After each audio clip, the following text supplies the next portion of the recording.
باللہ من الشیطان الرجیم بسم اللہ الرحمن الرحیم اولم یر الذین کفروا کیا کافروں نے نہیں دیکھا. یہ تو ہم لفظی ترجمہ کر رہے ہیں، با محاورہ ترجمہ یہ ہے کہ کیا کافروں نے اس بات کے اوپر غور نہیں کیا ان السماوات والارض کہ آسمان اور زمین کانتا رتقا دونوں آپس میں ملے ہوئے تھے، ففتقناہما تو ہم نے ان کو الگ الگ کر دیا، جدا کر دیا.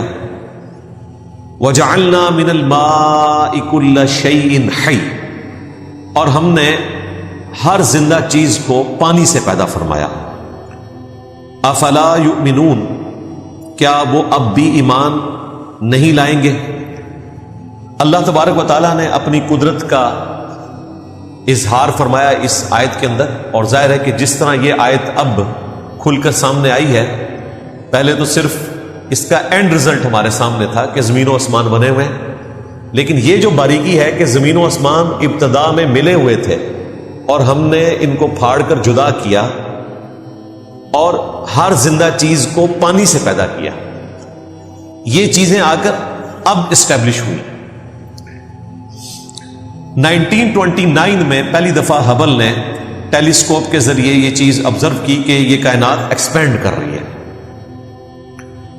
اور اس کا سمپل ٹیسٹ یہ ہوتا ہے کہ آپ اگر موونگ آبجیکٹس کا اسپیکٹرم ڈرا کریں اور وہ گرین سے ریڈ کی طرف شفٹ ہو رہا ہو، اٹ مینز کہ وہ چیزیں دور جا رہی ہیں، اور اگر گرین کی طرف شفٹ ہو رہا ہو تو چیزیں قریب آ رہی ہیں.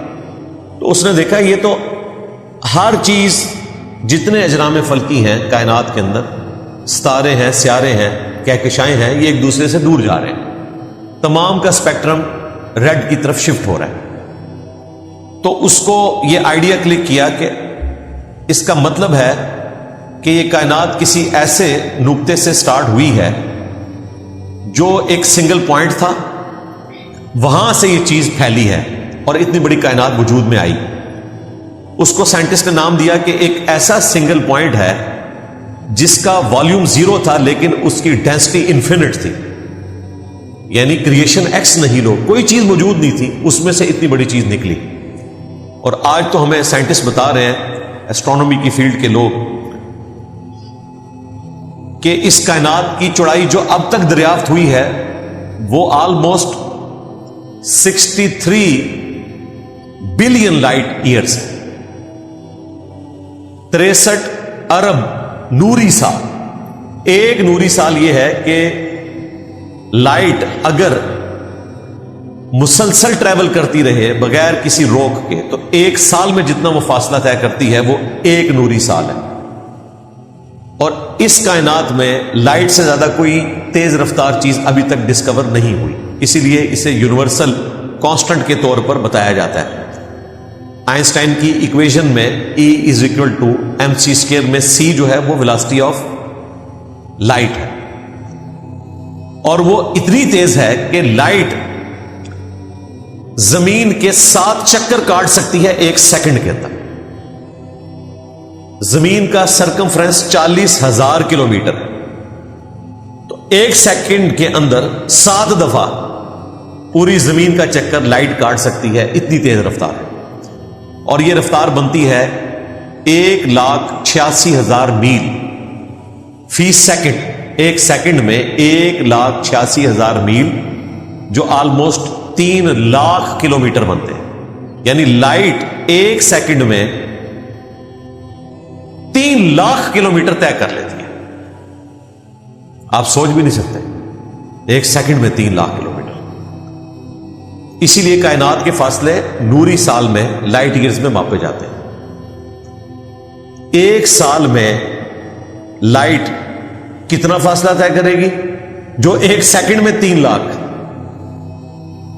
وہ تو بلینز آف کلومیٹر، بلکہ بلینز آف کلومیٹرز بنتے ہیں. اب یہ تو ہوا ایک light year, 63 billion light years. 63 light years نہیں، 63 ارب نوری سال. اور یہ تو وہ کائنات ہے جو ہم نے ابھی ڈسکور کی ہے، اور یہ مسلسل پھیل رہی ہے۔ یوٹیوب کے اوپر ویڈیوز رکھی ہوئی ہیں، باقاعدہ اس کا کمپیریزن کروایا ہوا ہے۔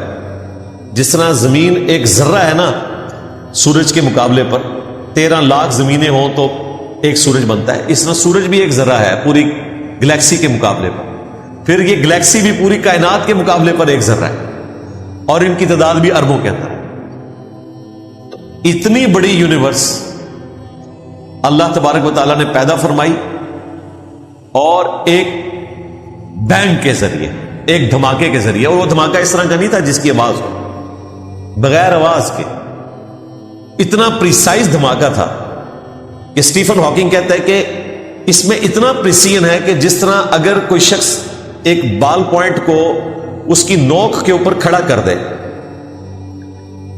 1 ارب سال تک یہ بال پوائنٹ کھڑا رہے، 1 ارب سال تک، 1 بلین ایئرز تک، اس سے زیادہ بیلنس ریکوائرڈ ہے اس کائنات کو وجود میں آنے میں، اور 1 سیکنڈ کے ٹریلین میں سے ٹریلین حصہ اگر اس میں یہ ڈسٹربنس آتی تو یہ کائنات وجود میں نہیں آ سکتی تھی۔ تو بغیر کسی کریٹر کے اتنی ہارمونی کے ساتھ کائنات وجود میں آ ہی نہیں سکتی۔ اب یہ ٹاپک تو اتنا لمبا ہے کہ اس پہ ہم تفصیلاً بولیں۔ بہرحال وہ ہبل کی طرف آئے، ہبل نے جب یہ ڈسکوری کی، آئنسٹائن بھی اس رزلٹ پہ پہنچ چکا تھا کہ یہ کائنات ایکسپینڈ کر رہی ہے۔